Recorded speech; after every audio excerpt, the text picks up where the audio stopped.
ujeedda soo gudbin akhrinta labaad hindisa sharciyeedka aqoonsiga iyo diiwaangelinta dadweynaha. mudane gudoomiye sanatarada sharafta leh hindisa sharciyeedka aqoonsiga iyo diiwaangelinta dadweynaha wuxuu golaha aqalka sare soo gaaray 2 Maarso 2023 waxaana wasaaradda arrimaha gudaha ka hor akhrisay golaha aqalka sare 4 Maarso 2023 iyada oo gudoomiye ku-xigeenka koowaad ee golaha aqalka sare ahna kusimaha gudoomiyaha uu ku wareejiyay isla maalintaas guddiga arrimaha gudaha dib u heshiisiinta arrimaha federaalka iyo xiriirka dowlad goboleedyada dowladaha xubnaha ka dowladda federaalka ee aqalka sare. guddiga oo kaashanaya sharci yaqaanada ka howlgala waaxda shuruucda aqalka sare wuxuu qodob u dul istaagay ugana dooday hindisa sharciyeedkan si waafaqsan habraaca ku xusan farqada labaad ee qodobka 45aad xeer hoosaadka golaha aqalka sare intii u dhaxaysay 2023.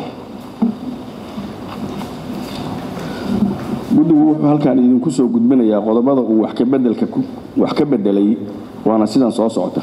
qodobka 6 xeer nidaamiye uu soo saarayo wasiirku waa idin hor yaala isbarbardhigii ayaa idin hor yaala marka waxaan soo koobnay intii aan wax ka bedelka ku sameynay oo kaliya ayaan soo koobnay laakiin waxaad ka arki kartaan isbarbardhiga kan miiska saaran hortiina yaala.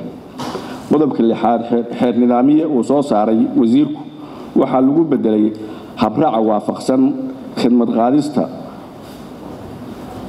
iyadoo lala kaashanayo wasaaradda maaliyadda.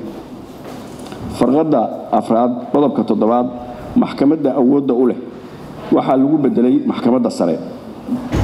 qodobka 9 farqada 3 waxa la tiray magaalooyinka waaweyn ee dalka iyo hadba meeshii kale ay u baahato waxaana lagu bedelay dhammaan caasimadaha dowladaha xubnaha ka ah dowladda federaalka. qodobka 11 farqadiisa 10 waxa lagu soo daray iyada oo kaashanaysa dowladaha xubnaha ka ah dowladda federaalka. farqada 1 qodobka 12 waxa lagu daray hay'adaha dowladda iyo dowladaha xubnaha ka ah dowladda federaalka.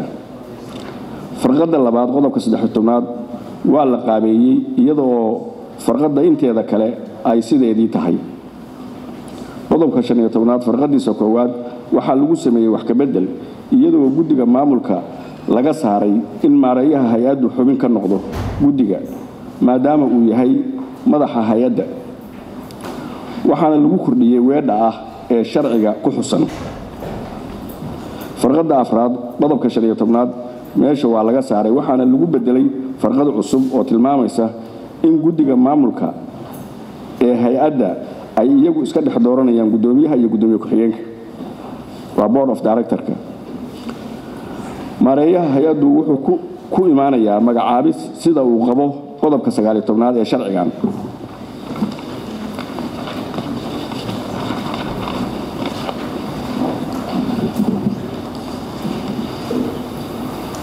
qodobka 17 farqadiisa 5 waa soo koobistii isbarbardhiga uguna gudbinayaan wasiirka si uu u ogolaado waxa lagu bedelay waxa lagu wargelinayaa wasiirka u ogolaadadii baa lagu wargelinayaa loo bedelay.